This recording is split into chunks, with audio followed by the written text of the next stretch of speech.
Welcome to the Finding the Magic podcast, where books come alive. I'm Tricia Copeland, a fiction author and host of this show. If you love books, finding great reads, and hearing about the story behind the story directly from the authors, this is the place for you. Whether you like fantasy, science fiction, dystopian, or romance titles, I think you'll find something to love in my playlist. Listen in to discover something magical about a book or two today. Good morning, Michael. Good morning, Tricia. How are you? I'm wonderful. How are you? I'm great. I guess I could say it's a Friday. We'll tell our owners or our listeners it's a Friday so they can celebrate along with us. Yes, indeed. TGIF for sure. Definitely. I am here with Michael Fedor. He is the author of How to Kill a Bull Moose. I feel that's right, correct? Yes, that's right. I feel like there's so much to unpack in this book. Do you want to start us off? Tell us about the characters, a little bit about the plot, and then I'll jump in with my questions. Yeah, so What It Takes to Kill a Bull Moose is a story that I started to write 20 years ago. The world was a little different back then, and I was trying to get some of my experiences out on paper, and it wasn't very good. So I went back to the drawing board recently and rewrote the book from start to finish. And now, What It Takes to Kill a Bull Moose is set 20 years into the future, when perhaps AI plays a much larger role in society and culture, and where things are even more tumultuous than the stormy present that we live in now. And there's a presidential election, and there's a lot of intrigue about the current president and his plans for reelection. He's not well liked, and there is a sense that he might be trying to rig the election. And my black lab is on high alert, so she's going to bark. Hopefully, she'll stop in a second. But so the essence of the story is, what are the boundaries of political corruption in the United States, and what role will AI play? And how can we, as a society, move on from? She's distracting me. Sorry about that. So, in essence, political corruption, political violence, where are these all going? And can we be pulled back from the brink? Interesting. Yeah, I feel like this is a rip from the headlines book. Did you take a lot of inspiration from current political climate, or did you do research on past political, or is it maybe a little bit just of your imagination? Well, honestly, I spent 20 years working in politics. Okay. And so I was on the front line of campaigns from dog catcher to president of the United States, and got to see up close and personal some of these dynamics. Some people are running for office. What happens to them? Does it transform them? Does winning become more important than their relationships and their sense of self, right? So some of that influenced the story. And, part of this is also kind of ripped from the headlines. Remember, I said I wrote this book 20 years ago, or at least started it. In the first draft, the president refuses to accept the results of the election and won't leave office. And so there was like a lot of kind of echoes to some of the events in the recent past in U.S. history. And so when I rewrote it, I said, boy, I've got to find a way to make this a little more unbelievable, a little more fantastical. So I tried to stretch things even further in the story. And in the process, I thought, boy, I'm going to reach for some things that might be like way off, the reservation. And unfortunately, some of the things continue to come true in the story. Assassination attempts, billionaire financiers of candidates, collusion between parties. It all seems to be just, coming true in real time. And for a thriller writer, that's kind of scary. I will say the same thing. I wrote a dystopian fiction book that I released in 2019 about a worldwide pandemic. And even in my book, they blamed the Chinese initially for the pandemic. And 2020 came and I was like, ooh. All right, Trisha, you and I are in the same club then. Right. Not surprisingly, the book has not really done that well. But we'll get back to, so you started writing this, so 2004 you started Yeah. writing this? Yeah. And I think was George W. Bush president Yeah. then? Okay. I Yeah. didn't think he was too corrupt, but No. So no, what was yeah, happening was kind of the post 9/11 world right. and the sudden like 24-hour news cycle had emerged right after 9/11 and this sense of like unending war and executive power reach. So those were some themes that I was looking at 20 years ago. And I was, thinking about these crazy things of, abuse of power. In the story, it does center around the essence of the Bull Moose Party, which is a party from our history, goes back to about 100 years ago. Um, Teddy Roosevelt came out of retirement to run for president again and couldn't win his party's nomination, so he left and went and got a hold of the Progressive Party at the time and translated it into the Bull Moose Party. And so the theory in my work of fiction here, what it takes to kill a bull moose is, what happens if the political parties in America are, so useless or so indistinguishable in their inability to get anything done that there is finally a time for an emergence of a viable new party. And what if that new party is one from our history, the Bull Moose Party? And I explore in the book not questions of left and right, but questions of status quo versus reform. And I think that's what's been attractive for the book because it's really challenging to write political thriller and get wound up in modern politics. You can alienate entire groups of readers if you write a strictly left story or a strictly right story. And I was trying to write something that really was trying to move beyond left and right and talk about reform versus status quo. And so far, it's been successful in finding a readership who's interested in that interesting hypothesis. But let me tell you, it's not easy because my editor was telling me all along, if you try to talk to everyone in politics, you'll end up talking to no one. So it's a lesson I've been very careful when I'm talking about the book and talking to folks about why they might want to read it. Interesting. Yeah, so I'm not a history or politics buff, and Yeah. I've never heard of the Bull Moose Party. So that's very interesting to me that you brought back something. Are you a historian or just No, like but I politics? I like politics. I taught English, right? And it just always had this fascination with some of these interesting stories from history. And when I'm not reading fiction, I tend to be reading historical biographies. And Candace Millard is a wonderful historical biographical writer. And she wrote this story called River of Doubt that's about Teddy Roosevelt after he loses the presidential election in 1912. He kind of goes on a journey into the Amazon to find the source of the Amazon River and nearly dies because of it. And his life is likely shortened by that trip because of all the disease and stress on his body from trying to Right. survive that trip. He lost like 40 pounds. But I just find it fascinating to go pull from history these threads of things that we have forgotten that are not part of the common constant churn of history of our history and bring them forward and think about like what if. And so the Bull Moose Party for me was a really fascinating what if because it's the last time in our history that a viable third party actually won electoral votes in the presidential election, had a chance of winning the presidential election.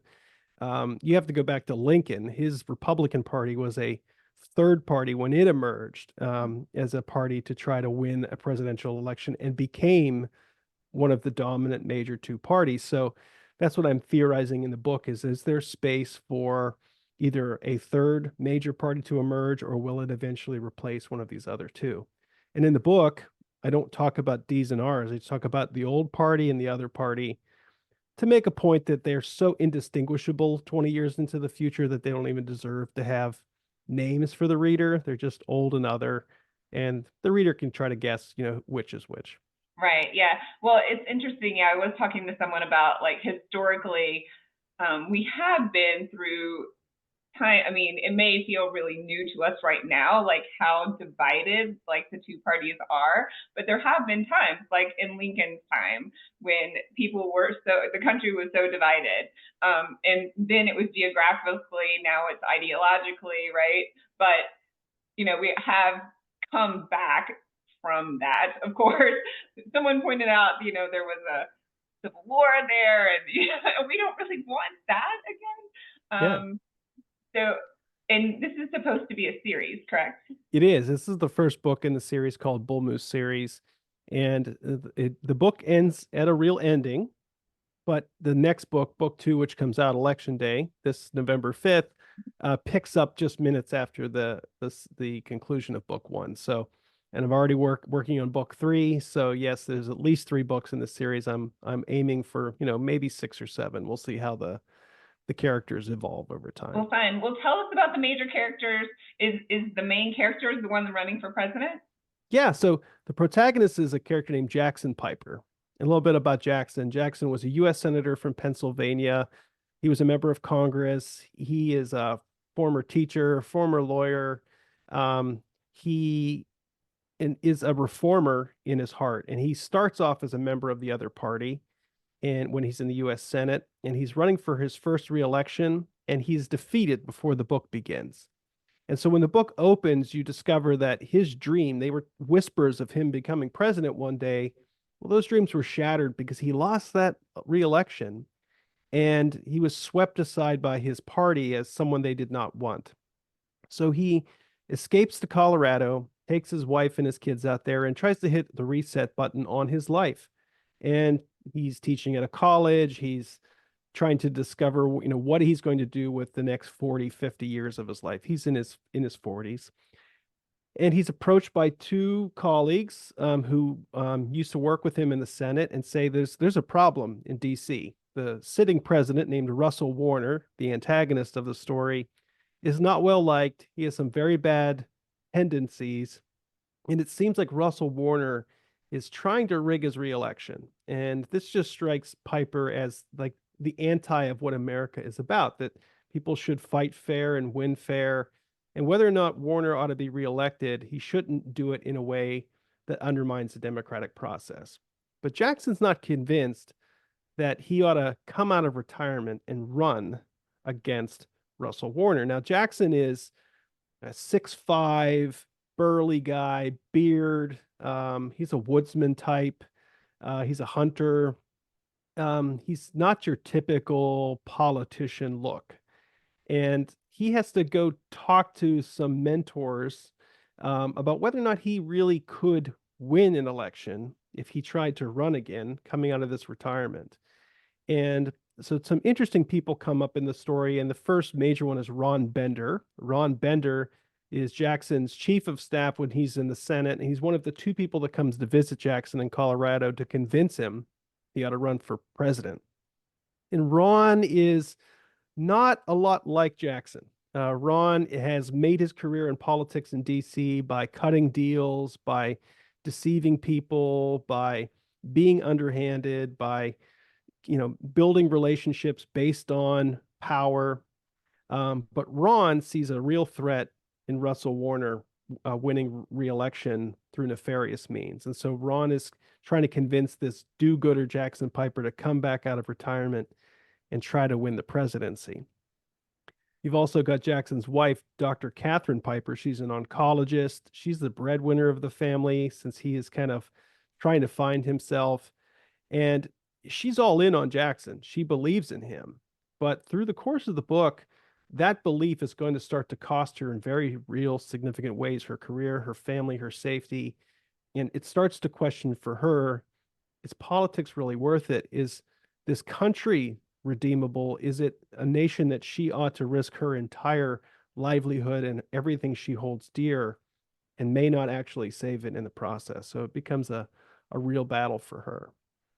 There's also some really fun characters in the story. I've got Valerie Lawrence. She's the governor of Texas. She wears a 6-shooter on her hip when she's dealing with the legislature. She's a young, charismatic 30-something.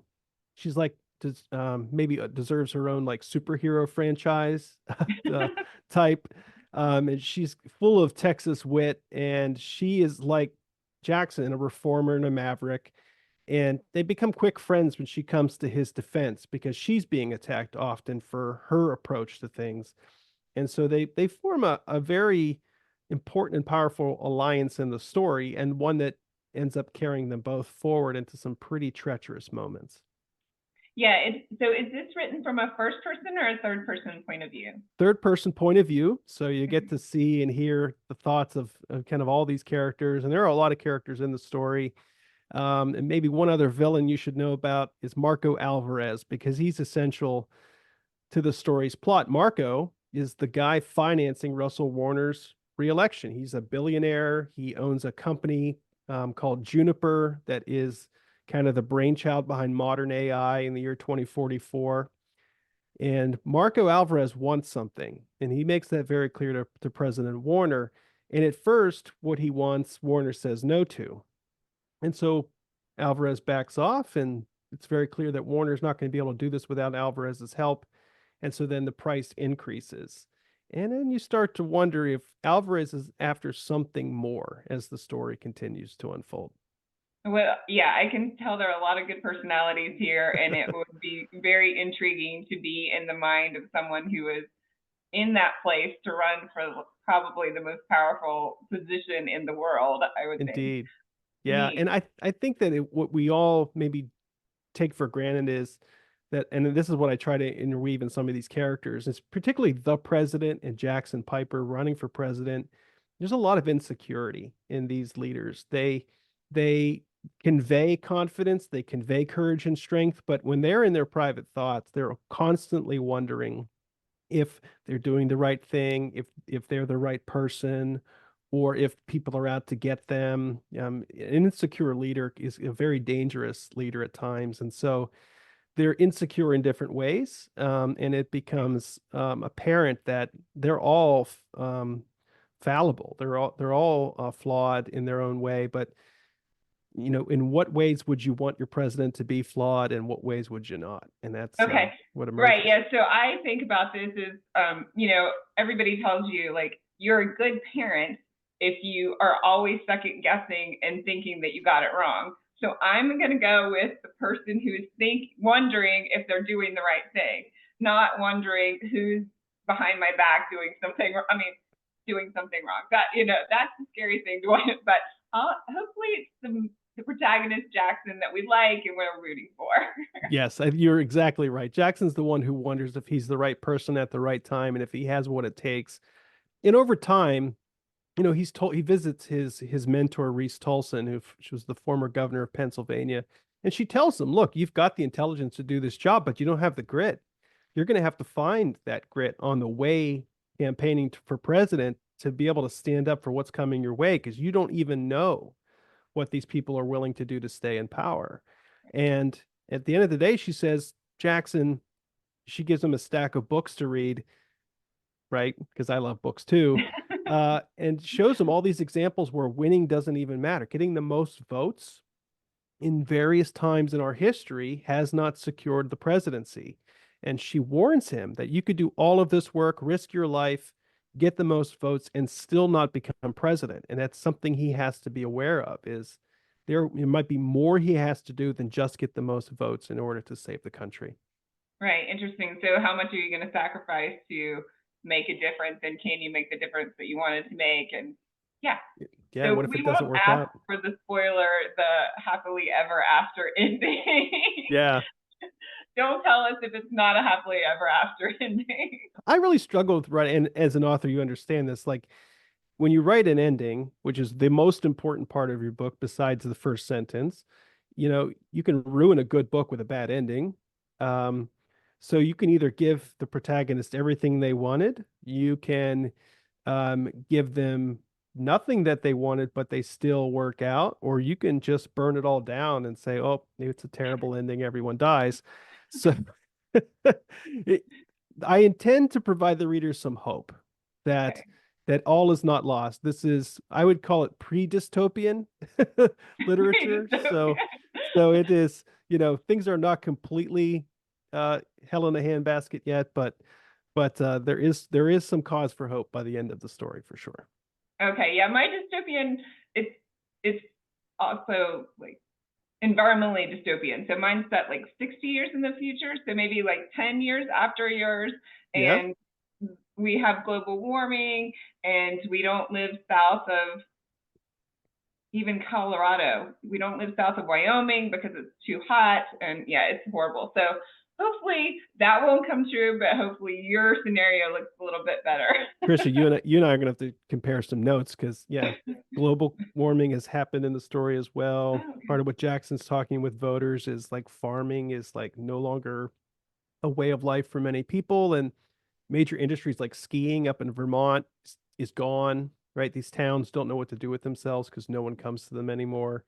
And up in New Hampshire, which is the site of the first primary. So yeah, plays an important role in this story as well. Yeah, I may need to read your book to get more, ideas on, because I do have an evil leader who's taken over the United States, and he's hogging all the vaccines for the Ah, US developed the vaccine, but they're not sharing it with anybody else.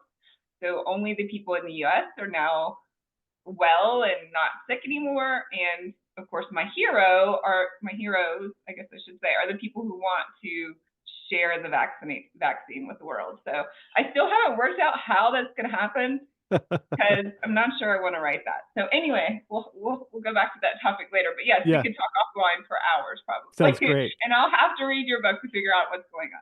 So you really can't tell us what's going to happen in the second book because then we would have to know what happened in the first book. So maybe we don't want to spoiler on Well, that. what I can tell Okay. you is that the election has happened by the end of book one, and the beginning of book two. It hasn't really solved it, as Governor Okay. Tolson hinted.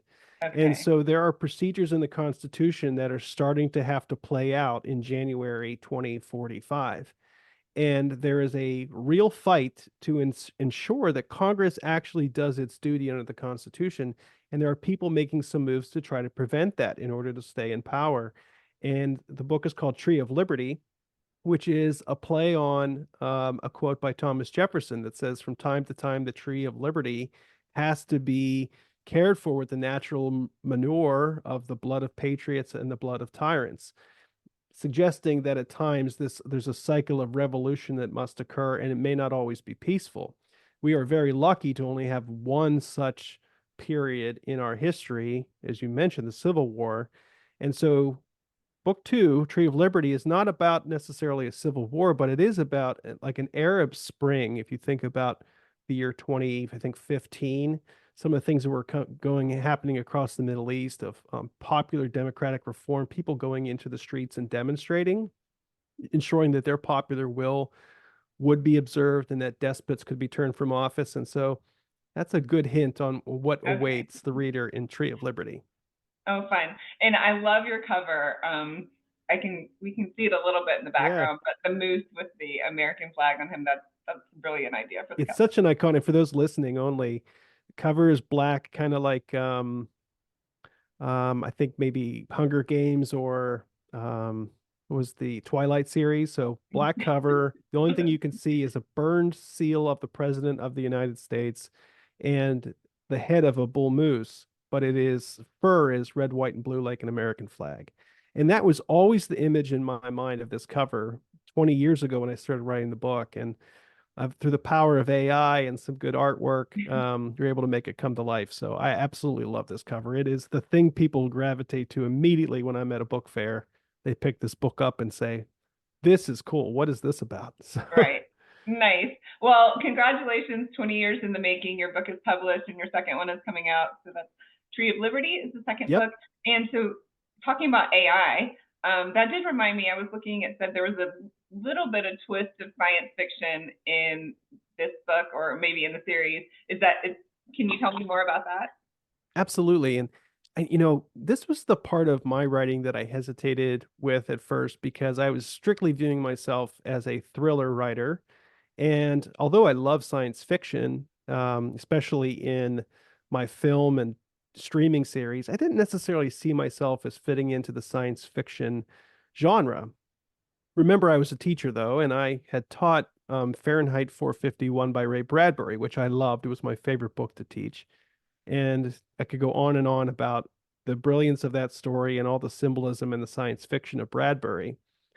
But what I discovered was there is a vein of science fiction that was called philosophical science fiction, which was Bradbury's writing and some others that kind of explored the political undertones of futuristic thinking. And so I suddenly got very excited about, could I reinvent this story by infusing some science fiction edge to it? And also inspired by Michael Crichton and his techno thrillers, where he really leaned into this stuff with Jurassic Park and Jurassic World, which I was a huge fan of growing up. So, I did my research. I tried to think about like what could be coming in AI in 20 years and how would that change the landscape. And the way that for me it became exciting was I created a sentient AI character, a character named Ziggy, a little homage to Quantum Leap for listeners who remember that series when we were growing up. And Ziggy is sentient, but no one really talks about it. She has a complete awareness of what's going on. She belongs to Ron Bender. He is afraid of being lonely, afraid of loneliness. So he literally has a programmed assistant who dotes on him and is, at his beck and call.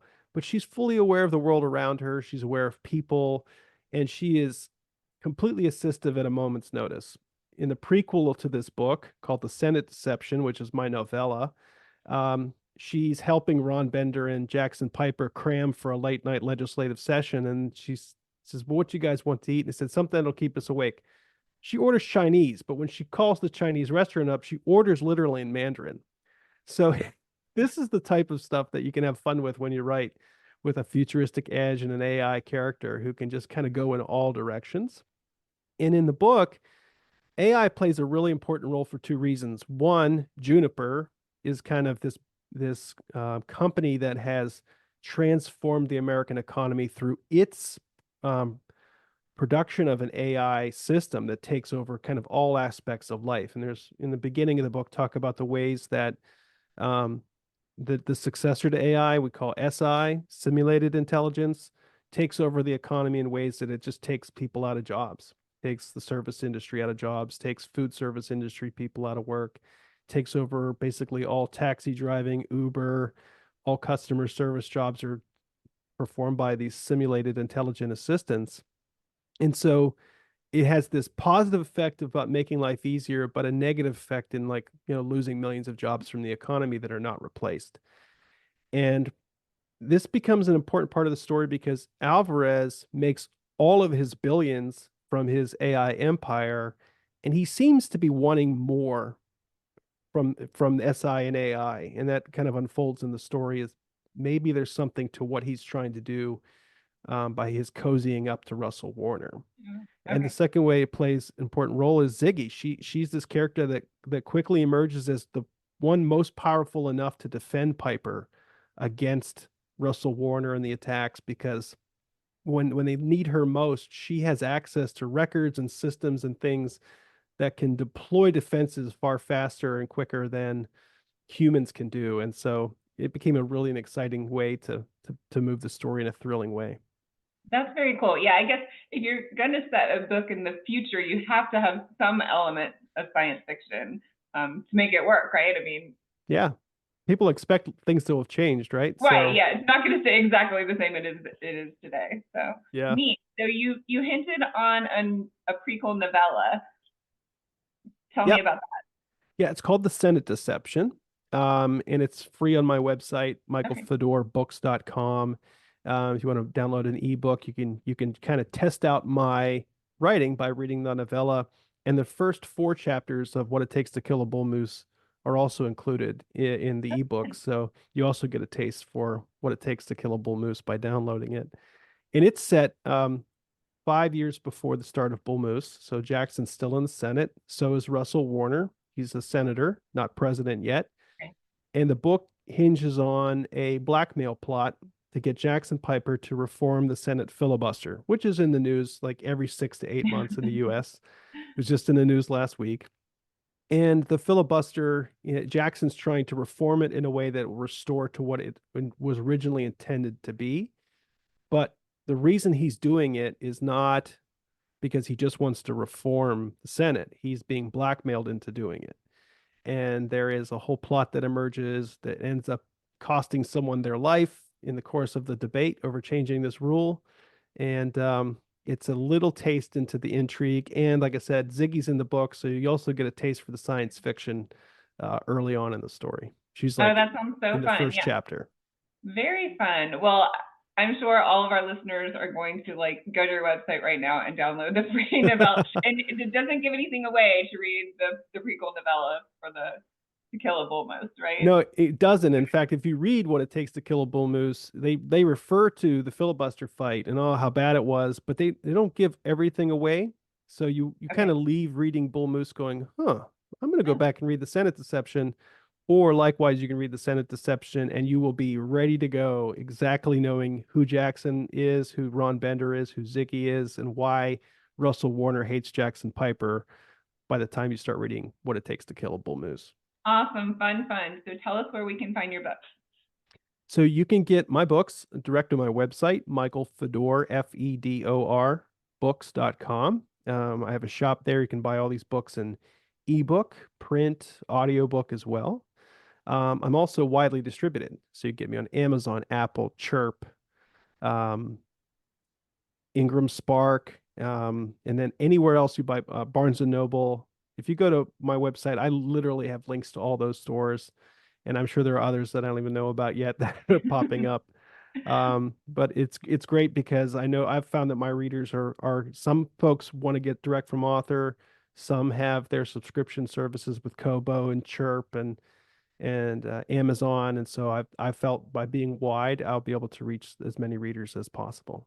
Yeah, I'm a lover of audiobooks, so that's I will definitely listen. Good, please do. And that's it's a 12-hour book, so it's great value.